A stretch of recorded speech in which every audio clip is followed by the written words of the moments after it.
Welcome to another episode of the Sneaker History Podcast. You're chilling with two Seattle dudes, a guy, a girl, and a pizza place. I was like, I'm a good show. How's everybody doing today? I'm good. I'm No. excited that I get to play with the Ryan Reynolds of the sneaker content world and Robbie Falke. So how are you, Robbie? Oh, man, I'm here. I'm here with Denzel of the sneaker content. How's Mike? I'm good.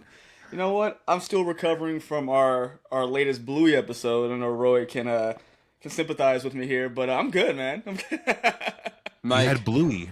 Oh. For me, I have not had a more, sorry, spoiler alert, never thought I'd have to say that about Bluey on a sneaker podcast. This is probably the most ambiguous ending I've seen since The Sopranos, and I'm on pins and needles. But luckily for us, there was no fade to black. It was a tasteful shot where we were able to see the Healer family go back into the house that they thought they sold. But that's for another podcast. I am excited. Speaking of powerful women, what is the show about today, Robbie? Yeah, I mean, Bluey might have a lot of cross content here. There might be some parents listening, some moms, some dads. I know many of these athletes we're going to be discussing are moms, especially the first one. She's always on court at New York Liberty games. But we're talking about female WNBA kicks. You know, Caitlin Clark, biggest talk of the world right now. She had signed an 8-figure deal with Nike that is supposedly going to include a signature shoe.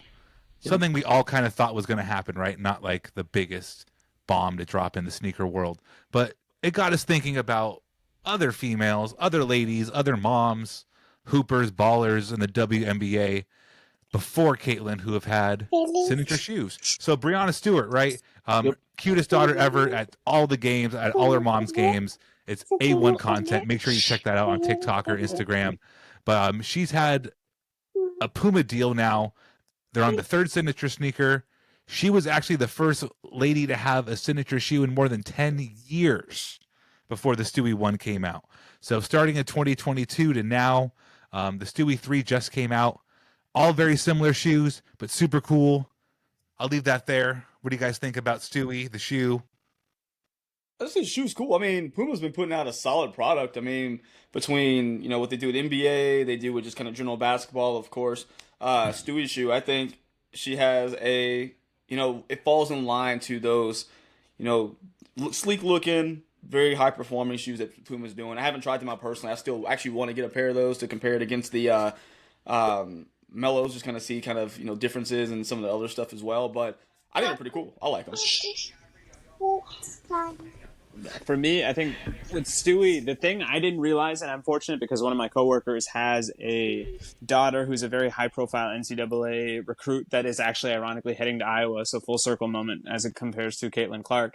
And what I was being told in the last couple of years is Stewie has really kind of taken on the grassroots movement, and that's kind of become the unofficial shoe of high school girls everywhere. And so for me, it's been really interesting to see through that lens, if you will, because that's a world I have no exposure to. Now, if my kid happens to get a miraculous growth spurt, maybe in 15 years I can hopefully have an opinion on the Stewie 18 at that point. But it's been one of those things where I'm glad we're living in the golden era of sports equality because we get to get an exposure to something like this. Because previously, this would have been very much a niche topic, and we wouldn't have had any sort of topic around this, let alone on a much listened to podcast like this one. Yeah, exactly. And we're getting closer to an era that we could call golden. I always like to think of that distinction because we still got to get better. Things are going to get better, but we're on the yellow brick road, so to speak, of women's sports right now. So we're on the right road. We're not at the castle yet, but that road's looking good. My co-host is a wizard, ladies and gentlemen, when it comes to segues. Stewie is also a wizard. This whole NCAA women's tournament got me looking back, especially ESPN and their dual cast, simulcast with Taurasi and Bird having all these other women come on and just be featured on the episodes. Stewie is kind of like Kareem Abdul-Jabbar when it comes to like college. 4 for 4 NCAA championships. You know how insane that is? Ridiculous. Like Stewie, and she has a WNBA championship. She has multiple Russian, Turkey championships.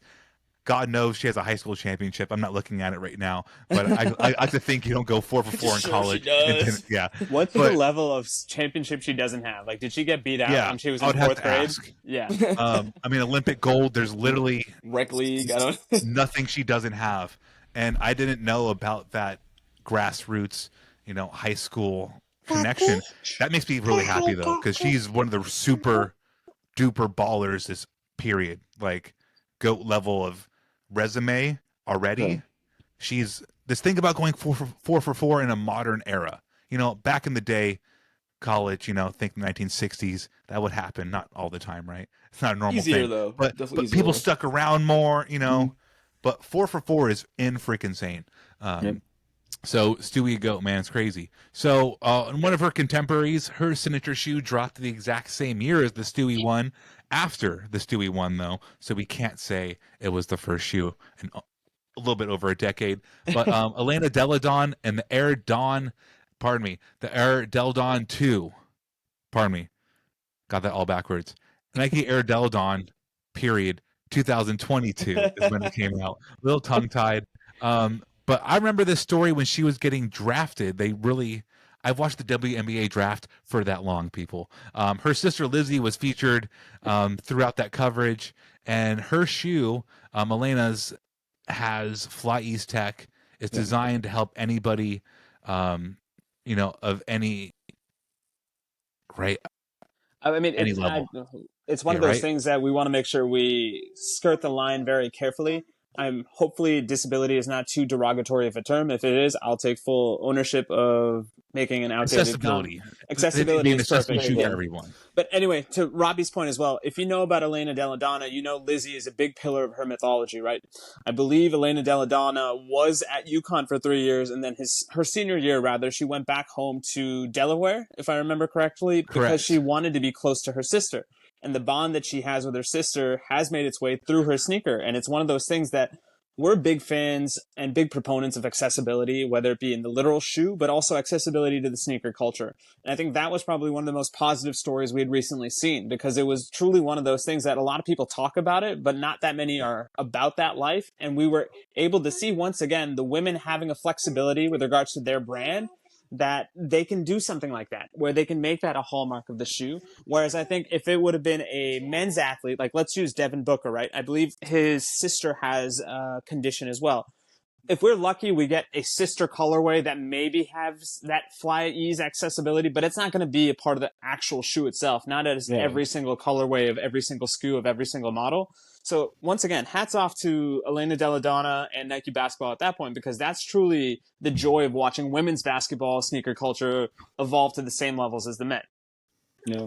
Just the input they have. I mean, you can tell just from Ella Delle Donne's or any of them, you'll see there's a lot of input that they have. They're really close to the project because since this is not something that's happened in such a long time, having a signature shoe for a women's basketball player, I feel like they want to make sure they get it right, not only for the okay, technology, great, but also to really get behind the character and Rohit said it so eloquently, the mythology of the person. So whether it be referencing her family like Lizzie, or will it be, I know that going back to Stewie, she has a colorway that is for her daughter. Is it the red, the ruby? Is that her daughter? If I don't want to make that up, but I know she has a color dedicated to her daughter. But things like that, there's all these different things that they put into their shoes, and we'll even see some things with other players later where have these really significant personal touches. Seems like Facts. And you can have full length Air and Zoom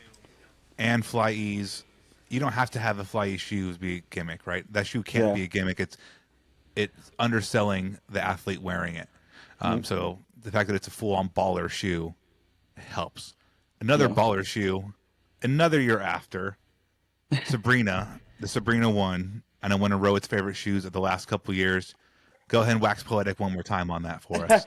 No, I mean, at this point, everything I'm going to say has been a bullet point on your favorite news media article, right? I believe ESPN and Sports Illustrated are essentially trading articles about why it's the most popular shoe, not only in the WNBA, but in the men's game as well. And I think for us, I jokingly refer to it as the Kobe 5.5, because that to me is where the aesthetic falls exactly. But at the same time, also has become a lot of people's favorites because of the colorways. It's the storytelling. And it's one of those things that I will defer to one of you guys, as I have a toddler chatting to me right now. But it is one of those things where we go back to the mythology, right? We have Sabrina with a slushy. We have the duck colorway so prevalent because that's how she kind of broke into the national scene. I'm sure we'll get a Raiders colorway. Shout out to Robbie's favorite football team because her fiance is on the offensive line. And it's one of those things where the storytelling feels genuine and it doesn't feel artificial or ham-fisted. And I think that is what's kind of comparing it to popularity. Now, I will say one drawback of the Sabrina one, and it's kind of ironic given the fact that they've used so much of Sabrina's early childhood as kind of the framework of her story. We didn't see any sort of kid sizing run for the Sabrina one. And that's something that I feel you left money on the table. And it's very easy for me to say that because I'm not in Nike basketball. I don't know what the inner workings of the politics are behind the brand. But it would just make too much sense for me that if you are truly trying to grow the game, you're trying to make it more accessible, not only for little boys, but little girls, that should have been the number one priority. Yeah. No, I agree with you. That's definitely one of the things they should really look at, just the kid sizing. But I'll say something I like about the Sabrina, in not to go off on a side tangent here, but in a Nike basketball lineup that is pretty vanilla right now in the sense of aesthetic, everything looks pretty similar. I feel like the Sabrina stands out amongst a lot of those, even like with things like the GT cut, GT hustles, your LeBrons. I mean, you're gonna have your LeBrons, but I feel like Sabrina's shoe stands out. It almost feels like, and you guys correct me if I'm off base here, but I feel like it filled that void that was left when Kyrie left. I feel like the Sabrina really kind of fits into that hole because now, you like Rohit said, there's a lot of NBA players wearing them. There's a lot of just everyday players wearing them. So I feel like with that hole that Kyrie left when he went to do his thing with Anta, I feel like Sabrina actually filled in that place, which is awesome. Seeing that a female athlete can come in and take the reins and just run with it. That's a very astute observation, Michael, and I 100% agree. Even with a Caitlin Clark shoe coming, Paul George hasn't had one in a couple years, so sliding right into that line too. Now, starting the line, period, Nike, any other brand, is Air Swoops. From 1995 to 2002, her line was the pioneer of women's basketball, the first WNBA athlete ever to have a signature shoe. Again, period, this end of the story. The Air Swoops, the first one, definitely needs no introduction. That's everybody's I like shoes for a long time shoe to like bring up that they like. They did a retro a couple months, damn, Well, time's crazy. A couple years ago now. Fire. I didn't buy them just because I have a trillion basketball shoes and don't need to wear them. But it's hard to deny the looks of the Swoop. It's just such a unique Nike basketball shoe, and just really a unique shoe design, period. Yeah. No, I mean, I think, correct me if I'm wrong, one of the best books on basketball sneakers in recent years is, ironically, A History of Basketball Sneakers. And I think the Air Swoops is one of the 15 sneakers that are mentioned in that. And it is going to be one of those things that the further we get removed from this, especially as we see our favorite female athletes get these signature shoes at a slightly easier rate than in years past, I'm hoping that further puts the Air Swoops into that hallowed ground of a Kobe 4 or a Jordan 1, because it truly is kind of a Jackie Robinson type of shoe because it broke a barrier. Because not only was it a female shoe, it was a shoe that fellas were also trying to buy and get. So that's one of those things that as we kind of learn through that, we want to make sure that we are paying respect as we can. And her game probably has aged as well as a elder stateswoman's game can evolve in the NBA sense, or rather the WNBA sense. Yeah, I mean, it's one of those shoes. I never had the shoe either. I kind of remember like in passing, being young when it first came out. Only thing, I mean, what I really associated with is the 4P, the Houston Comets, with Cheryl Swoop. So I mean, legendary shoe, can go down in basketball history. Doesn't matter, man, woman. So it's just, I think it's just one of those classics. 4P's insane. Period. I think you brought up the 4P. Cynthia Cooper, her teammate, also had a signature shoe with Nike in 1999. I believe it was her point guard, Cynthia Cooper. It was the point guard. Could be wrong. Two guards. I think I'm right. A guard is a guard is a guard. Yeah, right. But also, just Cheryl Swoops, keep in mind, was playing in a 90s, 2000 era where there was no heavy screening for 3-point shooter. You know, this her game. She was such a ball. She could play in any era, right? That's kind of like the Michael Jordan, Kobe, Tim Duncan conversation, where like they could play anywhere, anytime, any place. Their game is just flawless. Rebecca Lobo, first and only Reebok WNBA athlete to have the signature shoe. I think Angel Reese is likely going to change that within the next year. Getting drafted by Chicago, you kind of can't, from Baltimore. That whole like her East presence is so strong, and you go all the way down to LSU. There's a big C around the side of the country, just like fans and people who would support her. And being a Reebok athlete, I can't see why not. Rebecca Lobo was calling a lot of these games, calls a lot of games. This an OG, I believe, for the Liberty. She's the center for the Liberty. I saw her play in 1997. Fun fact. Anywho, Rebecca Lobo, beast. No, I mean, and it's funny you mention Angel Reese, right? Because what has been one of the overwhelming narratives in men's sneaker culture, big men don't sell sneakers. I am very interested to see, can Angel Reese do the opposite? Can big women, in the height sense, not that there's anything wrong with that. I knew I was going to get in trouble. Yeah, I knew what you meant. Tall women. Yes, all women. All big, beautiful women, whether it be height, weight, or everything Tall. in between. Tall. T-A-L-L. But Yeah. all works too. All women. But Yes. Welcome to feminist history. Anyway, my thought is this, right? Angel Reese is charismatic as a basketball player. She kind of leans into that villain role, much to her frustration, because I thought she played a beautiful game of basketball. I don't think there's anything villainous about her game, but people are tending to stereotype for obvious and unobvious reasons. But I do think she is in a perfect market. And the other comparison I always seem to get around Angel Reese, primarily based on her Baltimore heritage, is that of Carmelo Anthony. If she can have a Carmelo Anthony type of career, whether it be a hyper-efficient scorer or, more importantly, somebody that had a signature line that the more we get removed from it, the more underappreciated it feels. Because I think the Melo line has slowly been aging like a fine wine, ironically. So I think if Angel Reese can have that type of career and her sneakers can have that type of career, then I think Reebok's got a good one.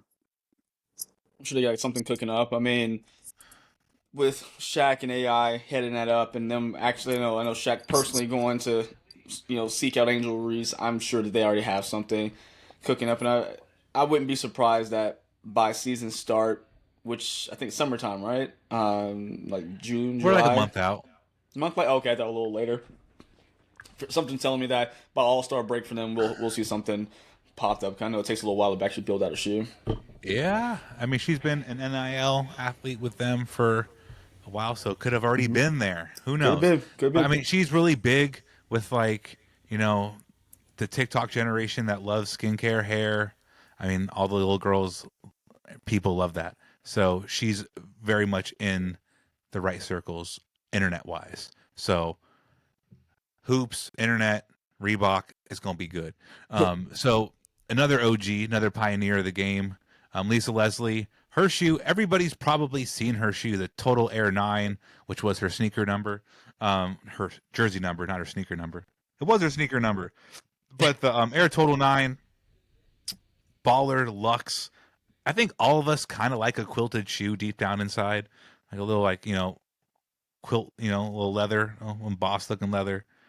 You know what I'm talking about? I'm not mad at it. I've always liked it. It looks cool, man, on any shoe.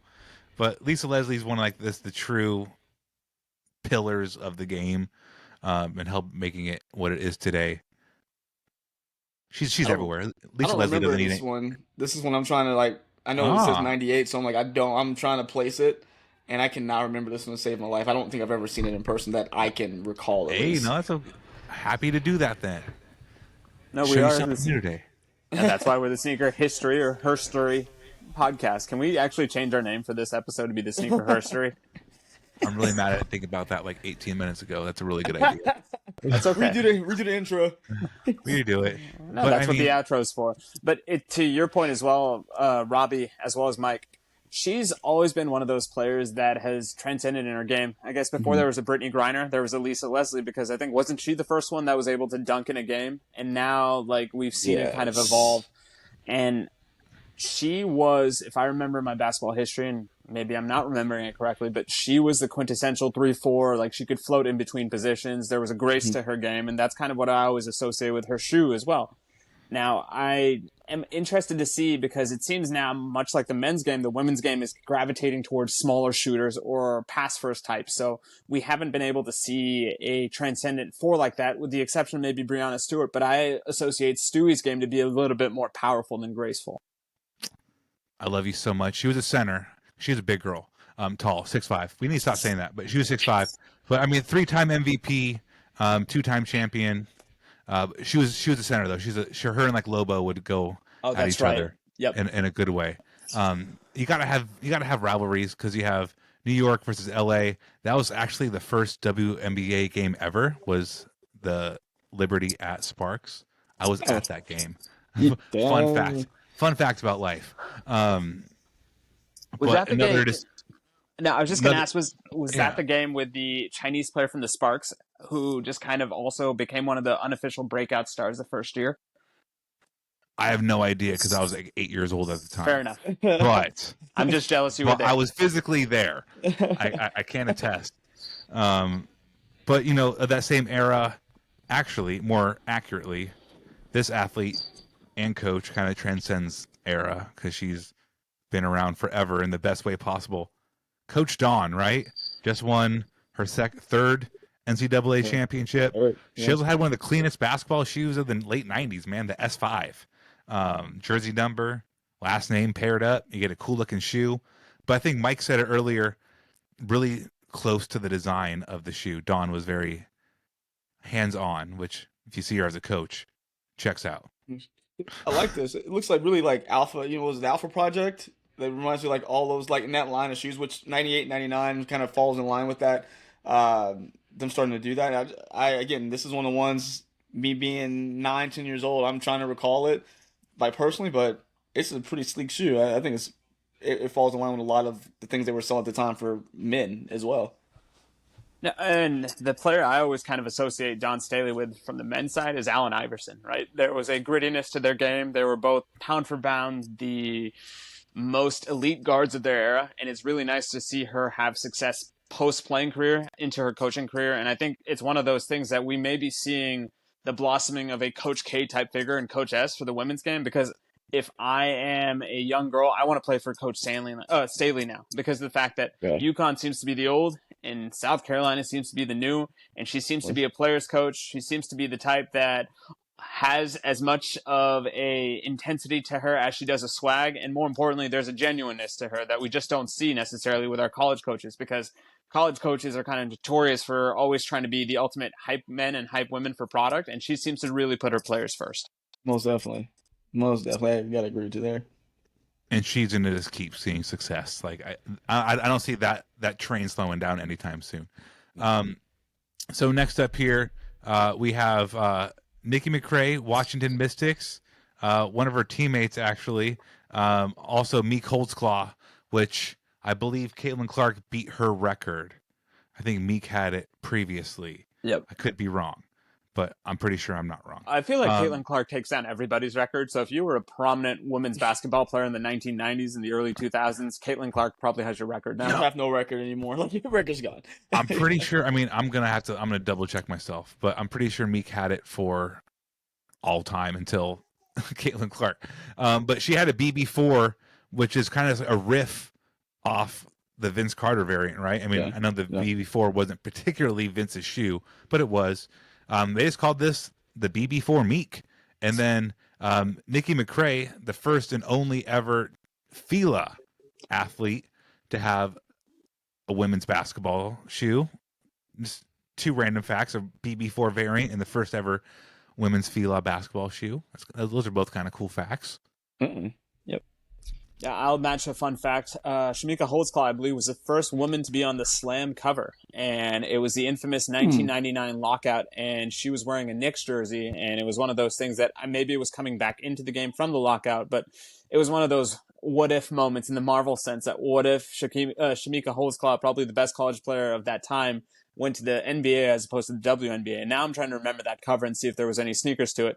And the Nikki McCray thing, the FILA, makes a lot of sense, right? And I don't remember her game too much, but I want to say there was a bit of Grant Hill there. So maybe that's why the FILA thing kind of jumps out. But I'll defer to Mike on any and all Washington Mystics news front. because that's where my knowledge is very deep at. No, not at all. I only one I can remember is gonna be the BB4. I remember seeing this one. I like the design. It's pretty cool. I mean, shocks were the technology was not real whatsoever, but I think it's a really cool design on the BB4s. Fila, I had never seen that shoe in my life.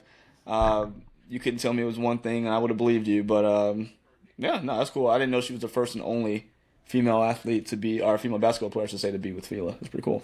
Yeah, I mean, she also I think went 3 out of 4 while playing for Pat Summitt in Tennessee. It's like all, and that's what's just like so crazy about the women's game history is like if Wait, you go ahead. Was she a part of the Tennessee team that went undefeated? Shamika Yes. Holdsclaw, I thought, was. 96, 98, and 99. No, yeah, The yeah, 98 96, team. 97, 98. Duh, 3 consecutive. So the 98 team, funny enough, don't want to sidebar too far, but Adidas came out with a Crazy 8 to commemorate them because that was their team shoe. I have this shoe floating around in the back somewhere. But it's sort of Lady Vols for that undefeated season and winning the national championship. And that's just another Yeah. tidbit to women's basketball. There we go. Her and Tamika Catchings played on the same Tennessee team at the same time. No wonder why Okay. you win 3 in a row. That's insane. But also, keep in mind, Stewie won 4 in a row. Throw that out there. I mean, Insane. that's just kind of the ultimate, like, I'm the winner. I got 4. Like, you can't, no one's doing that right now. It's gonna be hard to top that. And there's a couple ladies here still coming up who are damn near close. So Diana Taurasi, historically a huge LeBron wearer, PE receiver, this baller, kind of like the LeBron of the women's game. But had the Nike Shox ZT DT. This another crazy That's a this shock. career, right? No, I don't know why I said shock on there.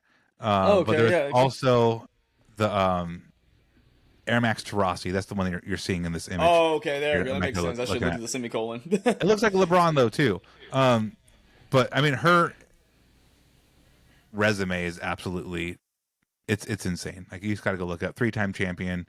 We can just start there. 3-time NCAA champion. That's happened a lot here, but Yeah. crazy career. But Diana Taurasi, towards the end of her longevity, probably at the tail end of her career right now, but still balling. Dude, her Good ball. LeBron. Okay, Go ahead, her LeBron 10 PEs were some of my favorites that are floating around out there. Just want to put that in the wing. I know she doesn't have her signature anymore, but her LeBrons are extremely just nice. Like every last one of them.